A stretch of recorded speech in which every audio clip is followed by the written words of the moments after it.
اعوذ باللہ من الشیطان الرجیم بسم اللہ الرحمن الرحیم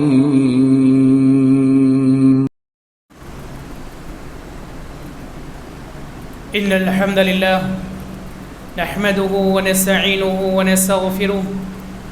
ونعوذ باللہ من شرور انفسنا ومن سیئات اعمالنا من يهده الله فلا مضل له ومن يضلل فلا هادي له وأشهد أن لا إله إلا الله وحده لا شريك له وأشهد أن محمدا عبده ورسوله أما بعد فإن خير الحديث كتاب الله وخير الهدي هدي محمد صلى الله عليه وسلم وشر الأمور محدثاتها وكل محدثة بدعة وكل بدعة ضلالة وكل ضلالة في النار. أعوذ بالله السميع العليم من الشيطان الرجيم. بسم الله الرحمن الرحيم. قاف والقرآن المجيد بل عجبوا أن جاءهم منذر منهم فقال الكافرون هذا شيء عجيب أئذا متنا وكنا ترابا ذلك رجع بعيد قد علمنا ما تنقص الأرض منهم وعندنا كتاب حفيظ بل كذبوا بالحق لما جاءهم فهم في أمر مريج أفلم ينظروا إلى السماء فوقهم كيف بنيناها وزيناها وما لها من فروج والأرض مددناها وألقينا فيها رواسي وأنبتنا فيها من كل زوج بهيج تبصرة وذكرى لكل عبد منيب ونزلنا من السماء ماء مباركا فأنبتنا به جنات وحب الحصيد والنخل باسقات لها طلع نضيد رزقا للعباد وأحيينا به بلدة ميتا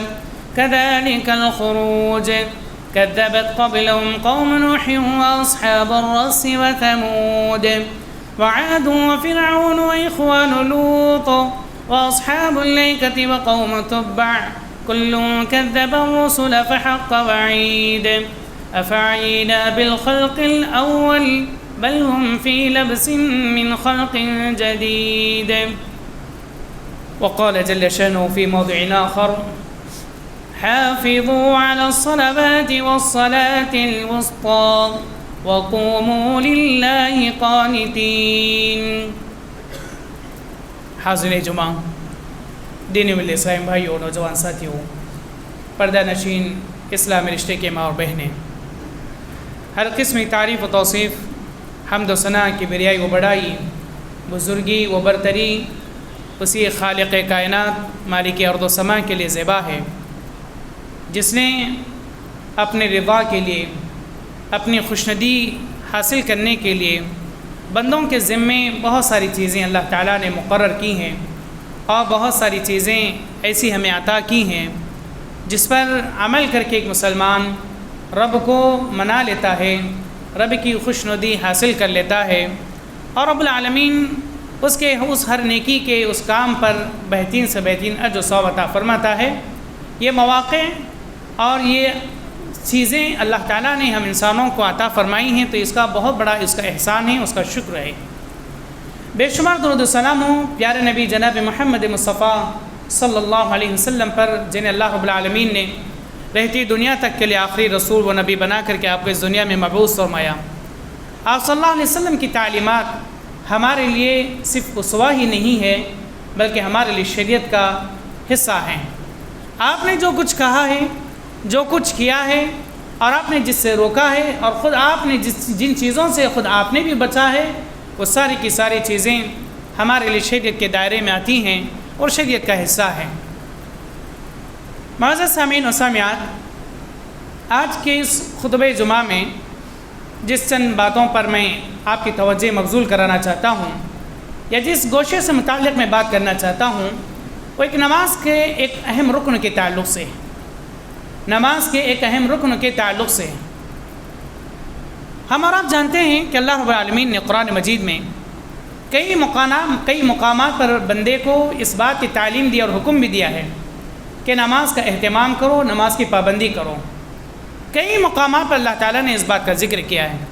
اقیم الصلاۃ، اقام الصلاۃ، مختلف الفاظ سے اللہ تعالیٰ نے اپنے بندوں کو یہ بتایا ہے کہ تمہیں نماز پڑھنا ہے اور تمہیں نماز کو ادا کرنا ہے۔ لیکن نماز پڑھنے کے طور طریقے کو بھی اللہ تعالیٰ نے ہمارے پر واضح کیا اور آگاہ کیا ہمیں۔ ایسا نہیں کہ عمومی طور پر اللہ تعالیٰ نے حکم دے کر کے ہمیں آزاد کر دیا، جیسے چاہو آپ نماز پڑھ لو، جس انداز سے چاہو نماز کی ادائیگی کر لو، مرضی میں جس انداز میں آپ کو سمجھ میں آتا ہے اس حساب سے آپ پڑھتے چلے جاؤ۔ نہیں، اتنی آزادی اللہ نے نہیں دی۔ ہاں، کچھ مجبوری ہیں، کچھ عذر ہیں، کچھ پرابلمس ہیں، اس کی وجہ سے اللہ نے بہت سارے معاملات میں شریعت کے اندر رخصتیں دی ہیں، کچھ بندے کے لیے سہل اور آسان کچھ معاملات اس کے لیے رکھے ہیں۔ لیکن بغیر کسی سبب کے، بغیر کسی عذر کے، ایک مسلمان کے لیے جائز نہیں ہے کہ کسی عمل کو اپنے طور پر انجام دے، جبکہ وہ جانتا ہے کہ وہ چیز وہ خلاف سنت بھی کبھی ہو سکتی ہے، کبھی کبھار نبی صلی اللہ علیہ وسلم کی مخالفت بھی اس کے اندر ہو سکتی ہے۔ تو لہذا نماز ایک عظیم عبادت ہے، اس بات کو ہم اچھی طریقے سے جانتے ہیں۔ اسی وجہ سے اللہ نے بے شمار کئی مقامات پر نماز کے تاکیدی حکم دیا۔ اسی لیے اللہ تعالیٰ نے جو فرمایا ہے کہ حافظوا علی الصلوات والصلاۃ الوسطیٰ، اے انسانوں، اے مسلمانوں، نمازوں کی عمومی طور پر پورے نمازوں کی تمہیں پابندی کرنا ہے، اس کی حفاظت کرنا ہے، اس کا اہتمام کرنا ہے، اور خاص کر عصر کی نماز کے تعلق سے اللہ نے اس آیت مبارکہ میں ذکر فرمایا۔ اس کے بعد اللہ تعالیٰ نے ایک اہم رکن کی طرف اشارہ فرمایا، کہا کہ وقوموا للہ قانتین، جب تم نماز کے لیے کھڑے ہو تو پوری سچائی کے ساتھ اور ایک سوئی کے ساتھ اور ایک سوئی کے ساتھ تم جو ہے اللہ کی بارگاہ میں کھڑے ہو۔ اس کے اندر کسی قسم کا جھول نہیں ہونا چاہیے، اس میں کسی قسم کی کاہلی اور سستی کا معاملہ نہیں ہونا چاہیے، بلکہ جب تم اللہ کے حضور جب عبادت کے لیے کھڑے ہو تو پورے اطمینان اور سکون کے ساتھ اور بہتری کے ساتھ تم کھڑے ہو۔ اہل علم نے اس آیت کریمہ کے اس آخری ٹکڑے سے استدلال کرتے ہوئے کہا کہ یہ نماز میں قیام کرنا یعنی کھڑے ہونا، یعنی کھڑے ہونے سے مراد کیا ہے؟ جیسے آدمی رکعت بننے کے بعد سورہ فاتحہ جس میں پڑھتا ہے، ضمہ سورہ وغیرہ جو پڑھتا ہے، اسے قیام کہتے ہیں، اسے قیام کہتے ہیں۔ یہ لہٰذا عربی زبان کا یہ لفظ ہے، اردو زبان میں بھی اس کا استعمال ہوتا ہے اس لفظ کا۔ اللہ تعالیٰ نے اس میں اسی بات کا اشارہ کیا کہ جب تم نماز پڑھو تو تم کھڑے ہو، جب تم نماز پڑھو تو تم کھڑے ہو اللہ کے لیے۔ تو اس لیے اہل علم نے اس آیت کریمہ کے اس ٹکڑے سے استدلال کیا ہے کہ نماز میں قیام کرنا، کھڑے ہونا، یہ رکن ہے نماز کا، یہ نماز کا یہ رکن ہے۔ یعنی اگر آدمی کے پاس کیپیسٹی ہے، طاقت ہے، کوئی عذر نہیں، بیماری نہیں، کوئی پرابلم نہیں ہے، ایسی صورت میں خاص کر فرض نماز کے اندر اسے کھڑے ہو کر کے نماز پڑھنا اس کے لیے ضروری ہے۔ وقوموا للہ قانتین۔ ویسے ہم اور آپ جانتے ہیں نماز صرف قیام کا نام نہیں ہے، بلکہ نماز میں کئی اور چیزیں ہیں جو بعض چیزیں رکن کا درجہ رکھتے ہیں۔ رکن کسے کہتے ہیں؟ آپ اگر اس بات کو اگر سمجھ لیں، رکن کہتے ہیں دراصل ایسے اصطلاح کے اندر تو کہتے ہیں ایک پارٹ، ایک حصے کو کہتے ہیں۔ اس کی مثال اگر آپ سمجھنا چاہیں، آدمی کے پاس ایک 4 ویلر گاڑی ہے اور پوری گاڑی پوری پرفیکٹ ہے، کمپلیٹ ہے، کوئی اس کے اندر کوئی پرابلم نہیں ہے، لیکن اس سے صرف اسٹیئرنگ نکال لی جائے، اس سے صرف اسٹیئرنگ نکال لی جائے اور اس کے بعد کہا جائے کہ اب گاڑی چلائیے، تو آدمی اتنی پوری گاڑی ہر طریقے سے کمپلیٹ ہونے کے باوجود بھی انکمپلیٹ ہے۔ وہ آدمی کہے گاڑی کیسے چلاؤں؟ جب اسٹیئرنگ نہ ہو تو گاڑی نامکمل ہے، کیونکہ اسٹیئرنگ گاڑی کا ایک پارٹ ہے، ایک رکن ہے، ایک حصہ ہے، اس کی بہت بڑی ایک اپنی جگہ ایک ویلیو ہے، ایک قیمت، اس کی جگہ اپنی جگہ ایک قیمت ہے۔ لازمی بات ہے اگر اسٹیئرنگ اگر نہ ہو تو نہ گاڑی آگے نہیں بڑھ سکتی، بڑھ بھی جائے تو آگے پیچھے پھر نہیں سکتی۔ تو ایک مثال کے ذریعے سے میں نے آپ کو یہ سمجھانے کی میں یہ کوشش کر رہا ہوں کہ نماز جو ایک اپنے آپ میں ایک بڑی عظیم عبادت ہے، اس کے اندر جو اراکین جو ہوتے ہیں، سجدہ ہے جو رکن ہے، اور رکوع ہے جو کہ رکن ہے، اور تشہد میں بیٹھنا جو کہ ایک رکن ہے، اور خاص کر آخری تشہد۔ تو لہٰذا یہ چند چیزیں اہل علم نے اپنی کتابوں میں بہت ساری باتیں لکھی، اور بہت سارے کیا کہتے ہیں دروس کے اندر، اور جو ہے بہت سارے اسلامک سبجیکٹس کے اندر آپ نے کبھی پڑھا ہوگا، سنا ہوگا۔ لہذا قیام کرنا نماز کی حالت میں یہ بھی ایک رکن ہے، ایک عظیم رکن ہے، ایک عظیم رکن ہے۔ ہمارے پاس معاشرے میں قیام کے تعلق سے بڑی کاہلی اور سستی کا معاملہ ہوتا ہے، بڑی سستی اور کاہلی کا معاملہ ہوتا ہے۔ وہ کس طریقے سے ہوتا ہے کہ ایک آدمی نماز پڑھنے کا شوق ہے، نماز پڑھنے کی پوری فکر ہے، نماز پڑھنے کا پورا جذبہ ہے، ساری باتیں موجود ہے، لیکن تھوڑی سی جسم کے اندر کہیں پر کوئی پرابلم ہو گئی، کوئی تکلیف ہو گئی، کوئی بیماری لاحق ہو گئی، جس کے سبب وہ یہ سمجھتا ہے کہ اب میں کرسی والا ہو چکا ہوں، جس کے سبب میں کرسی والا ہو چکا ہوں۔ لہذا اب ہم عموماً مساجد کے اندر دیکھتے ہیں ایک آدمی بیمار ہے، فوراً آتا ہے، عمومی طور پر میں نے کہا کہ عموماً آتا ہے اور آ کر کے جوان کیا، بزرگ کیا، بچہ کیا، اور آ کے سیدھا کرسی اٹھاتے ہیں، اٹھا کر کے جو ہے نماز کے اندر بیٹھ جاتے ہیں۔ معزز سامعین و سامعات، اسی بات کو آج سمجھنے کی ضرورت ہے۔ ہمارے معاشرے میں اس مسئلے کو لے کر کے بڑی کاہلی اور سستی کا معاملہ ہے۔ خواتین کے اندر کیوں نہ ہو، مرد حضرات کے اندر کیوں نہ ہو، جوان کیوں نہ ہو، بزرگ کیوں نہ ہو، لیکن ہر کوئی ایک شرعی حدود سے بندھا ہوا ہے، کوئی شرعی حدود سے نہیں نکلا ہوا ہے۔ اس لیے اس چیز کو سمجھنا کہ قیام کی اہمیت کتنی ضروری ہے اور اس کی اہمیت کیا چیز ہے، اس بات کو سمجھنا ہمارے لیے ضروری ہے۔ اللہ کے رسول کریم صلی اللہ علیہ وسلم نے اس تعلق سے ہمیں یہ بھی تعلیم دی، کہا کہ یقیناً اس میں کوئی شک کی بات نہیں ہے۔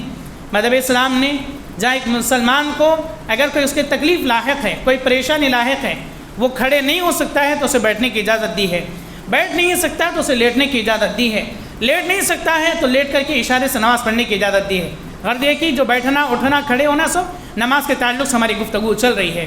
تو لہذا نماز کسی صورت میں معاف نہیں ہے۔ اسلام نے تو یہ بات بتا دی، نماز کسی صورت میں معاف نہیں ہے۔ حتیٰ کہ اگر آدمی اگر بیمار ہے، آئی سی یو کے اندر بھی ایڈمٹ ہے اور اسے معلوم ہے، گھڑی دیکھ رہا ہے، نماز کا وقت ہو رہا ہے، اذان کی آواز آ رہی ہو کیا نہیں آ رہی ہو، اسے پورا ہوش حواس ہے، ایسی صورت میں بھی اسے نماز اس کے لیے معاف نہیں ہے، نماز اس کے لیے معاف نہیں ہے، کیونکہ ایک عظیم عبادت ہے۔ عظیم عبادت ہی نہیں بلکہ اگر ہم یہ کہیں ساری عبادت کی یہ جڑ ہے اور یہ عبادت کی سردار ہے تو بھی شاید یہ بات کم نہیں ہوگی۔ اسی لیے اللہ نے قرآن مجید میں اپنے بندوں کو خاص کر اس عظیم عبادت کی طرف کثرت سے ابھارا ہے۔ تو لہٰذا اس عظیم عبادت کو انجام دینے کے لیے ہمیں ہر چیز کو پرکھنا، اس کے تعلق سے جانچنا، اس کے تعلق سے معلومات رکھنا ہماری بڑی ذمہ داری بنتی ہے۔ تو اسی لیے قیام بھی اس نماز کا ایک عظیم رکن ہے۔ اس کے تعلق سے ہمارے درمیان اگر ہمارے اندر اگر کوئی سستی، کوئی کاہلی، کوئی غفلت اگر ہو رہی ہے تو اس کا جائزہ لینا، اس کے تعلق سے سمجھنا، اور نماز کے تعلق سے کب بیٹھنا، کیسے بیٹھنا، کہاں بیٹھنا، یہ بھی بہت زیادہ سمجھنے کی ضرورت ہے۔ اللہ کے رسول کریم صلی اللہ علیہ وسلم نے اس سلسلے میں عمران بن حسین رضی اللہ تعالیٰ عنہ کی حدیث ہے، مشہور روایت ہے، بخاری مسلم کی روایت ہے، فرماتے اللہ کے رسول صلی اللہ علیہ وسلم نے کہا کہ سألت رسول اللہ صلی اللہ علیہ وسلم بواسیر، کان بی بواسیر، کہتے ہیں کہ مجھے بواسیر کی بیماری لاحق ہو گئی تھی۔ بواسیر معلوم ایک معروف بیماری ہے، بڑی تکلیف دہ ہوتی ہے، انسان کے پیچھے کی شرمگاہ کے اندر اس بیماری کا اس کا تعلق ہوتا ہے۔ تو کبھی اگر آدمی کو اگر تھوڑی سی ہو تو تھوڑی پریشانی، جس کو زیادہ ہو جائے تو اس کو زیادہ پریشانی ہوتی ہے۔ بیٹھنے کی تو بات دور کی بات ہے، اگر یہ بیماری اگر کسی انسان کو لاحق ہو جائے اس کی نیند اڑ جاتی ہے۔ اللہ ہم سب کی حفاظت فرمائے ایسی قبیح اور اس قدر سختی والی بیماریوں سے۔ اللہ کے رسول صلی اللہ علیہ وسلم سے انہوں نے سوال کیا، کہا کہ اللہ کے رسول فسألت النبی صلی اللہ علیہ وسلم عن الصلاۃ، اللہ کے رسول میں نماز کے تعلق سے سوال کر رہا ہوں آپ سے، آپ یہ بتائیں میں اس بیماری کے اندر مبتلا ہوں تو لہٰذا میں نماز کیسے ادا کروں؟ کیونکہ میں نماز ادا کروں گا اس میں قیام بھی ہے، اس میں رکوع بھی ہے یعنی جھکنا بھی ہے، اس میں سجدہ بھی ہے جو اور بھی مزید جھکنا ہے، اس کے اندر تشہد بھی ہے، اس میں قاعدہ بھی ہے، ساری چیزیں ہیں۔ اللہ کے رسول صلی اللہ علیہ وسلم آپ مجھے ایسی مرد کے اندر مجھے نماز پڑھنے کی ترغیب دیجیے، میں کیسے نماز پڑھوں؟ اللہ کے رسول صلی اللہ علیہ وسلم نے ایک فارمولہ بتایا، ایک اصول اور ضابطہ بیان فرمایا، کہا کہ صلی قائما، تم کھڑے ہو کر کے نماز پڑھو، تم کھڑے ہو کر کے قیام کرو، مراد یہ قیام تم کھڑے ہو کر کے کرو۔ فإن لم تستطع فقاعدا، اگر تمہارے پاس ٹھہرنے کی سکت اور طاقت نہیں ہے تو تم بیٹھ کر کے تم نماز پڑھو، بیٹھ کر کے تم نماز پڑھو۔ اگر اس کی بھی طاقت نہیں ہے فإن لم تستطع فعلى جنب، اگر اس کی بھی تمہارے پاس طاقت نہیں ہے تو تم پہلو کے بل لیٹ کر کے تم نماز پڑھ سکتے ہو۔ دیگر اور روایات کے اندر اشارے کے بھی الفاظ ہیں اور اس کا ذکر دیگر احادیث کے اندر ملتا ہے۔ نبی صلی اللہ علیہ وسلم نے انہیں ایک اصول بتا دیا، ایک ضابطہ بتا دیا، آپ اپنی بیماری کو اس اصول پر رکھو، آپ کس درجے میں اپنے آپ کو پاتے ہو اس درجے کے اندر اپنے آپ جس درجے میں پاتے ہو اس حساب سے تم نماز کو ادا کر لو۔ اگر تم ٹھہر کر کے تم قیام کر سکتے ہو، اس بیماری میں تم ٹھہر کر کے تم رکوع کر سکتے ہو، اس بیماری میں تم صحیح طور پر تم سجدہ کر سکتے ہو، تو پھر تمہارے لیے نماز جس انداز میں ادا کرنا ہے اسی انداز میں ادا کرنا ضروری ہوگا۔ اگر تم اس باری میں اگر تم ٹھہر کر کے نماز نہیں پڑھ سکتے ہو، ٹھہرنا مشکل ہے تمہارے لیے، تو ایسی صورت میں تمہارے لیے بیٹھنا اگر درست ہے اور تم بیٹھ سکتے ہو تو تم بیٹھ کر کے نماز پڑھو۔ اسی صورت میں اگر تم رکوع کر سکتے ہو بیٹھ کر کے تو بیٹھ کر کے رکوع کرو، بیٹھ کر کے سجدہ کرو۔ اگر یہ بھی پاسبل نہیں ہے، تمہارے لیے مشکل ہے یہ بھی چیز، تو ایسی صورت میں تم لیٹ کر کے نماز پڑھ سکتے ہو تو لیٹ کر کے تم نماز پڑھو، لیٹنے کی حالت میں رکوع کرو، لیٹنے کی حالت میں سجدہ کرو۔ اللہ کے رسول صلی اللہ علیہ وسلم نے ایک عام قاعدہ اور اصول بتا دیا ہے۔ معاذ سامعین و سامعات، بات اب یہاں پر بیٹھنے کی آئی ہے، بات بیٹھنے کی آئی ہے تو عموماً ہمارے درمیان، مسلمانوں کے درمیان جب بات بیٹھنے کی آتی ہے، خاص کر نماز کے تعلق سے، تو سب سے پہلے آدمی کا ذہن کرسی پر جاتا ہے، آدمی کا دماغ سب سے پہلے کرسی پر جاتا ہے، جبکہ ضروری نہیں۔ بیٹھنے کی مختلف کیفیتیں ہوتی ہیں، بیٹھنے کی مختلف شکلیں ہوتی ہیں، جس کا حدیث میں بھی ذکر ہے، اور ہم انسان ہونے کے ناطے ہم اپنی فطری طور پر ان چیزوں کو سمجھتے اور جانتے ہیں۔ اللہ کے رسول صلی اللہ علیہ وسلم نے بیٹھنے کے معاملے کو کسی چیز سے قید نہیں کیا کہ اگر کسی آدمی کو بیٹھنے کی نوبت آئی تو وہ کرسی پکڑ کر کے بیٹھے۔ اللہ کے رسول صلی اللہ علیہ وسلم نے ضابطہ بیان کیا، ٹھہرنے کی اگر سکت ہے تو ٹھہرو، بیٹھنے کی سکت ہے تو بیٹھو۔ اب ہمارے یہاں بیٹھنے کی مختلف شکلیں ہیں۔ شکلیں، کرسی پر بھی کوئی آدمی بیٹھتا ہے، کوئی آدمی تختے پر بیٹھتا ہے، کوئی آدمی زمین پر بیٹھنے کی طاقت رکھتا ہے۔ غرض ہے کہ ہر انسان اگر وہ بیمار ہے، کوئی معذور ہے، کوئی عذر اس کے پاس عذر شرعی جسے کہتے ہیں، تو وہ کس شکل میں وہ بیٹھ سکتا ہے وہ زیادہ بہتر جانتا ہے، وہ زیادہ بہتر جانتا ہے، کیونکہ عبادت کا معاملہ ہے۔ یہاں پر میں اپنے من کے حساب سے نہ بیٹھنے کی کوشش کروں گا، اپنے مطلب کے حساب سے نہ کھڑے ہونے کی کوشش کروں گا، نہ لیٹنے کی کوشش کروں گا۔ جو بھی ہوگا شریعت کے اصول اور ضابطے اور قاعدے کے حساب سے ہوگا۔ اس سلسلے میں آدمی کو سمجھنا چاہیے جہاں شریعت میں جو بیٹھنے کی جو بات کہی گئی ہے وہ دراصل زمین پر بیٹھنے کی بات کہی گئی ہے۔ بحقی کی صحیح روایت ہے، جابر بن عبداللہ رضی اللہ عنہ راوی رسول ہیں، راوی حدیث ہیں، فرماتے ہیں اللہ کے رسول صلی اللہ علیہ وسلم نے فرمایا کہ ان سے آپ صلی اللہ علیہ وسلم سے سوال کیا گیا یہی بیٹھنے کی کیفیتوں کے سلسلے میں، تو نبی صلی اللہ علیہ وسلم نے فرمایا کہ صلی علی الارض ان استطعت، اگر تمہارے پاس تم زمین پر نماز پڑھو، اگر تمہارے پاس طاقت ہو، تمہارے پاس اگر طاقت ہو تو زمین پر نماز پڑھو۔ یہ بھی ایک صحابی رسول کے سوال کے سلسلے میں آپ صلی اللہ علیہ وسلم نے جواب دیا۔ اس حدیث سے اہل علم میں استدلال کیا ہے، آدمی کو نماز میں اگر قیام نہیں کر سکتا ہے، اگر بیٹھنے کی نوبت اگر اسے آتی ہے تو اسے ترجیح زمین پر بیٹھنے کی دینا چاہیے۔ اللہ کے رسول صلی اللہ علیہ وسلم نے فرمایا صلی علی الارض ان استطعت، زمین پر تم بیٹھ کر کے نماز پڑھو اگر تمہارے پاس بیٹھنے کی سکت ہو۔ لہذا آدمی کو جب بات بیٹھنے کی آئے تو آدمی کو یہ سمجھ لینا چاہیے کہ کیا میں سب سے پہلے فیصلہ کرنا چاہیے، کیا میں زمین پر بیٹھنے والا ہوں یا مجھے کرسی پر بیٹھنا ضروری ہے۔ یہ بات اپنے آپ نے فیصلہ کرنا چاہیے۔ فیصلہ کیسے کرے گا؟ آدمی اپنے من سے نہیں کرے گا، بلکہ لازمی بات ہے اگر وہ کوئی بیماری ہے اس کو لاحق ہے تو ڈاکٹر نے اسے کوئی گائیڈ کیا ہوگا، اسے مشورہ دیا ہوگا، ڈاکٹر نے ایک نہیں کئی اور 2-3 ڈاکٹروں نے مشورہ دیا ہوگا کہ آپ زمین پر نہیں بیٹھ سکتے ہیں، آپ کرسی پر بیٹھنا ہوگا، چاہے آپ کھانے کے لیے ہو، چاہے آپ لیٹرین کے لیے ہو، پیشاب پیخانے کے لیے ہو، چاہے آپ نماز پڑھنے کے لیے ہو، یا آپ کہیں پر میٹنگ میں کہیں پر بیٹھ رہے ہیں اور آپ کو اوپر بیٹھنا ہے، کرسی پر بیٹھنا ہے، اونچی جگہ پر بیٹھنا ہے، زمین پر نہیں بیٹھ سکتے۔ ایسی صورت میں ایسا انسان واقعی شرعی نقطہ نظر سے وہ معذور ہے، ایسا آدمی کرسی پر بیٹھنے والا ہی ہو سکتا ہے۔ ہم میں کتنے لوگ ایسے ہیں دیکھنے میں معاشرے میں نظر آتا ہے، ایک آدمی کو، ایک نوجوان تم نے دیکھا ہے اس کا ہاتھ فریکچر ہو گیا کسی حادثے میں اور پلاسٹر بندھا ہوا ہے، گلے میں رسی یعنی وہ ڈوری ہے جو پلاسٹر سے بندھی ہوئی ہے اس کی سیفٹی کے لیے، اس کی حفاظت کے لیے۔ آدمی وہ نوجوان آتا ہے اور آ کر کے سیدھے پہلی صف میں آ کر کے کرسی اٹھا کر کے بیٹھ جاتا ہے۔ وہ یہ سمجھتا ہے کہ یہ بیماری مجھے کرسی پکڑنے پر مجبور کر رہی ہے، جبکہ دراصل بات ایسی نہیں ہے۔ ہر فریکچر جو ہے ایک انسان کو کرسی پر بیٹھنا کوئی ضروری نہیں ہوتا ہے اس کو، بلکہ بہت سارے ارکان بآسانی وہ ٹھہر کر کے ادا کر سکتا ہے، وہ آرام سے رکوع کر سکتا ہے۔ ہاں ممکن ہے اگر ہاتھ فریکچر ہو آدمی کا تو سجدہ کرنا اس کے لیے مشکل ہو سکتا ہے۔ لہٰذا اس سلسلے میں ایک قاعدہ، ایک قانون ایک ہمیشہ اپنے ذہن میں رکھیے۔ اہل علم نے تمام بہت ساری دلائل کا نماز کے سلسلے میں جو ذکر کیا ہے، تو اس سلسلے میں علماء نے ایک بات یہاں ذکر فرمائی، کہا کہ جو آدمی نماز کا جو رکن بآسانی ادا کر سکتا ہے، جو بھی رکن اسے بآسانی اسے ادا کرنا ہوگا، اصلی حالت میں اسے ادا کرنا ہوگا۔ اس کے لیے میں 1-2-3 مثالیں دے کر کے اپنی دوسری طرف میں جانا چاہتا ہوں۔ جیسے کہ مثال کے طور پر ایک آدمی ایسا ہے جسے ڈاکٹر نے کہا کہ آپ زمین پر نہ بیٹھیں، آپ زمین پر زیادہ نہ بیٹھیں، تو لہذا معلوم کیا وہ آدمی کھڑا ہو سکتا ہے، وہ آدمی اصلی حالت میں رکوع کر سکتا ہے، ایسی صورت میں اس آدمی کے لیے ضروری ہے کہ اپنے ساتھ جب وہ اس مصلی میں یعنی اپنے کیا کہتے ہیں صف کے اندر جب کرسی وہ رکھے تو کرسی پر فوراً نماز کھڑی ہوتے قائم ہوتے وہ بیٹھے نہ کرسی پر، بلکہ وہ ٹھہرا رہے، کیونکہ وہ ٹھہر کر کے قیام کر سکتا ہے۔ اور اسی کے ساتھ جب وہ رکوع کرے، کیونکہ وہ اصلی حالت میں رکوع کر سکتا ہے، اصلی حالت میں وہ رکوع کر سکتا ہے، اور اصلی حالت میں رکوع کے بعد کا جو قیام ہے وہ بھی کر سکتا ہے۔ جب بعد سجدے کیا جائے تو اس وقت وہ کرسی پر بیٹھ کر کے وہ سجدہ کرے گا، اس حالت میں جا کر کے کرسی پر بیٹھ کر کے وہ سجدہ کرے گا، اور جب بات تشہد کی آئے گی تب بیٹھ کر کے تشہد کرے گا۔ لیکن باقی کے جتنے ارکان وہ بآسانی ادا کر سکتا ہے، اتنے ارکان اسے ادا کرنا ہوگا۔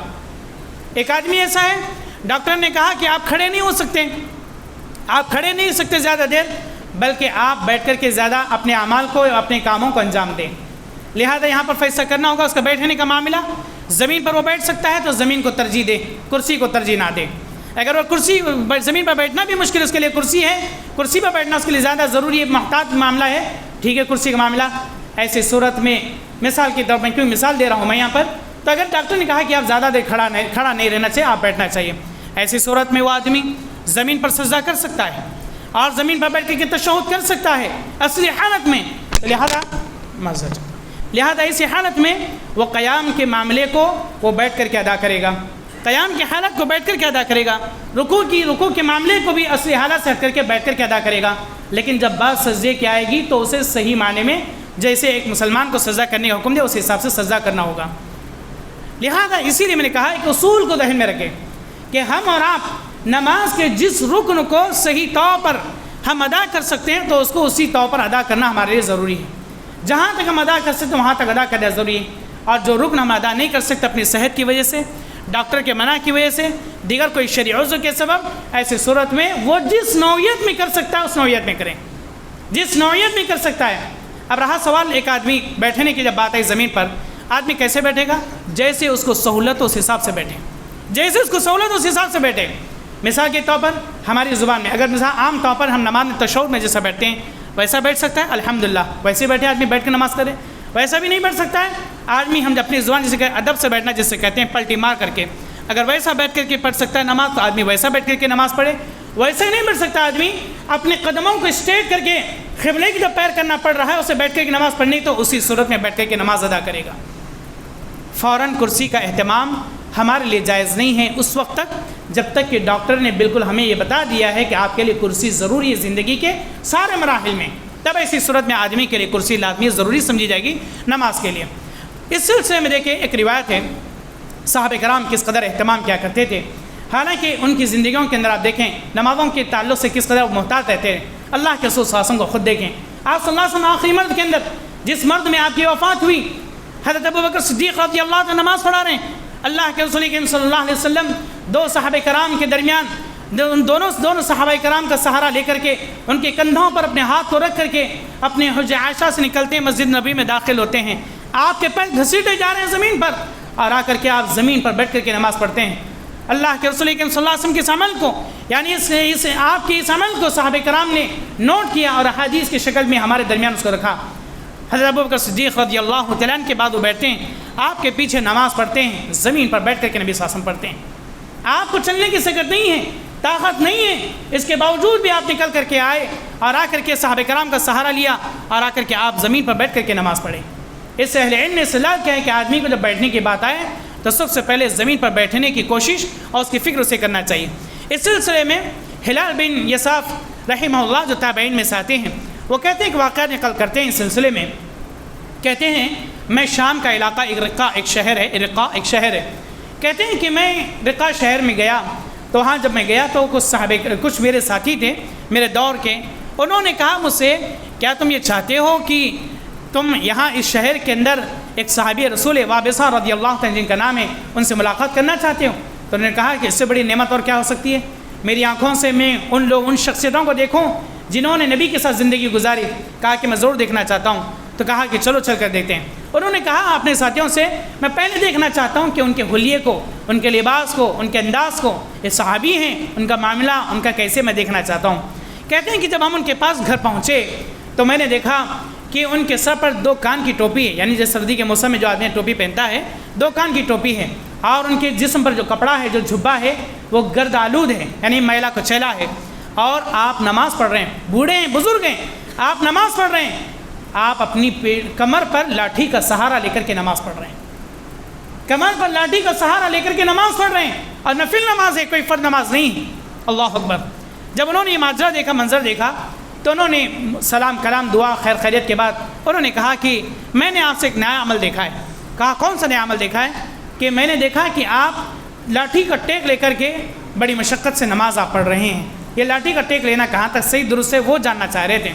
انہوں نے کہا اللہ کے رسول کریم صلی اللہ علیہ وسلم کے تعلق سے ہمیں یہ بات ملی ہے، آپ صلی اللہ علیہ وسلم جب آپ اپنی عمر کے آخری مرحلے میں، جب آپ کا جسم بھاری ہو گیا، جب آپ موٹے ہو گئے، اور اس عالم میں آپ کو نماز پڑھنا یعنی زیادہ دیر تک کھڑے رہنا آپ کے لیے شاق اور مشکل ہو گیا ہے، نبی کریم صلی اللہ علیہ وسلم بھی لاٹھی کا سہارا لیتے اور اپنے مصلی میں بازار تک ایک اپنے مصلی جو گھر کے اندر تھا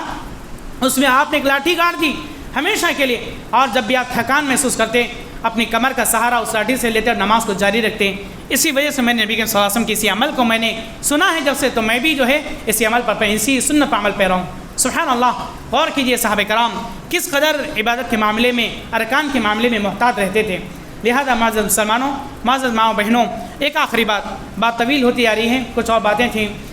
لیکن اس سلسلے میں ایک آخری اہم جو بات ضروری ہے میں بات کہہ کے اپنی بات ختم کرتا ہوں، وہ یہ کہ ایک بات ذہن میں رکھیں، یہ سارا معاملہ ہمارے دل سے جڑا ہوا ہے، ہماری اپنی ذات سے جڑا ہوا ہے، اور یہ سارا معاملہ اللہ بہتر جانتا ہے میں کس وجہ سے کرسی پر نماز پڑھ رہا ہوں، میں کس وجہ سے جو ہے میں بیٹھ کر کے نماز پڑھ رہا ہوں، یہ سارا معاملہ جانتا ہے۔ اگر ایک آدمی، اہل علم نے لکھا ہے، ایک آدمی زمین پر بیٹھ سکتا تھا لیکن وہ کرسی پر بیٹھ رہا ہے، ایک آدمی کھڑے ہو کر کے قیام کر سکتا تھا لیکن جان بوجھ کر کے کرسی پر بیٹھ رہا ہے، ایک آدمی صحیح معنی میں رکوع کر سکتا تھا، سجدہ کر سکتا تھا، لیکن معمولی باتوں پر اس نے بیٹھنے کو زیادہ ترجیح دی، ایسے اس بارے میں ہمیں ایک حدیث اس سلسلے میں ہمیں گوشہ گزار کر لینا چاہیے۔ صحیح روایت ہے اللہ کے رسول کریم صلی اللہ علیہ وسلم کی، حضرت غالباً ابو ہریرہ رضی اللہ عنہ راوی حدیث ہیں، فرماتے ہیں، کہتے ہیں کہ اللہ کے رسول صلی اللہ علیہ وسلم نے فرمایا من صلی قائما فهو افضل، جس کسی آدمی نے کھڑے ہو کر کے نماز پڑھی اس نے سب سے افضل کام کیا ہے۔ یعنی یہ بات کس کے لیے ہو رہی ہے؟ جو آدمی کمزور ہے، بیمار ہے، مشکل میں ہے، اس کے باوجود بھی کھڑے ہو کر کے نماز پڑھا، وہ آدمی افضل کام کیا۔ ومن صلی قاعدا، جس کسی آدمی نے بیٹھ کر کے نماز پڑھی باوجود اس کے ٹھہر سکتا تھا وہ، فلہ نصف اجر القائم، تو اس آدمی کے بالمقابل آدھا ثواب ملے گا، جبکہ جو کھڑے ہو کر کے نماز پڑھ رہا ہے، یعنی کھڑے ہو کر کے نماز پڑھنے کا جو ثواب ہے، جان بوجھ کے بغیر معمولی اسباب پر بیٹھنے کے سبب اس کو آدھا اجر مل رہا ہے۔ ومن صلی نائما او مضطجعا، جو کوئی آدمی لیٹ یا سو کر کے نماز یعنی لیٹ کر کے نماز پڑھ رہا ہے، ایسے آدمی کو یعنی بغیر سبب کے معمولی عذر کے سبب ایسے آدمی کو جو بیٹھ کر کے نماز پڑھ رہا ہے اس کے حساب سے اس کو آدھا اجر ملے گا۔ معلوم کیا ہوا؟ اگر ہم اس میں بے احتیاطی کریں گے، بے اعتدالی کا راستہ اختیار کریں گے، معمولی چیز کو بیٹھنے کا ہم ذریعہ بنا دیں گے، تو ایسی صورت میں معذر مسلمانوں ہماری نمازوں میں ہو سکتا ہے بہت سارے ثواب چھٹ رہے ہوں گے، بہت ساری کمیاں ہو رہیں گی، بہت جتنا اجر ہمیں ملنا چاہیے اتنا اجر ہمیں شاید نہیں، اتنے اجر سے شاید ہم محروم ہو رہے ہوں گے۔ لہذا آج اس دور میں ہمارے یہاں یہ کرسیوں کا رواج بہت زیادہ عام ہے۔ خیر جو حقدار ہے تو اللہ رب العالمین نے پوجا دے گا، لیکن جو حقدار نہیں ہیں اور اسے ٹھہر سکتے ہیں، قیام کر سکتے ہیں، رکوع سے ایمان کر سکتے ہیں، اس کے باوجود بھی بیٹھنے کو اگر ترجیح دیتے ہیں تو ان کے ثواب میں کمی ہوگی۔ لہذا ان جانب توجہ ہمیں دینے کی ضرورت ہے۔ اللہ تعالیٰ سے دعا ہے رب العزت ہم تمام لوگوں کو قرآن و سنت کے صحیح فہم دے، اور اللہ رب العالمین کی عبادت کو صحیح انداز میں کتاب و سنت کے مطابق ہمیں صحیح طور پر ادا کرنے کی توفیق عطا فرمائے۔ رب العالمین ہمیں صحیح معنی میں کتاب و سنت کا شیدائی بنائے، اس کا پابند بنائے، اس کا داعی بنائے۔ رب العالمین دنیا میں جہاں کا مسلمان پریشان کو دور فرما، اللہ جو بیمار ہونے شفا جا کم عطا فرما، اللہ جو مقروض ان کے لیے قرض کی ادائیگی کا بندہ سما دے، اللہ جو بے سہارا ان کی غیر سے مدد فرما دے۔ اے رب العالمین مسلمانوں کو اللہ ان کی جان و مال کی حفاظت فرما دے، اللہ مسلمانوں کے تدابر کی حفاظت فرما دے، اللہ اس ملک کی امن و امان کی حفاظت فرما دے، اللہ اس ملک کے امن و امان کی حفاظت فرما دے۔ اے رب العالمین اسلام اہل اسلام کو سب بلندی عطا فرما، ہر قسم کے فتنے فساد سے ہم سب کی حفاظت فرما۔ اے رب العالمین نوجوان بچیوں کی اصلاح فرما، امت کی ماؤں بہنوں کی عزت و آبرو کی حفاظت فرما۔ اے رب العالمین جب تو ہمیں اس دنیا میں زندہ رکھ، ایمان و اسلام کی حالت میں زندہ رکھ، موت بھی دے تو ایمان و اسلام کی حالت میں موت دے۔ اقول قولی هذا واستغفر الله لي لكم ولسائر المسلمين من كل ذنب خطيئة فاستغفروه انه هو الغفور الرحيم۔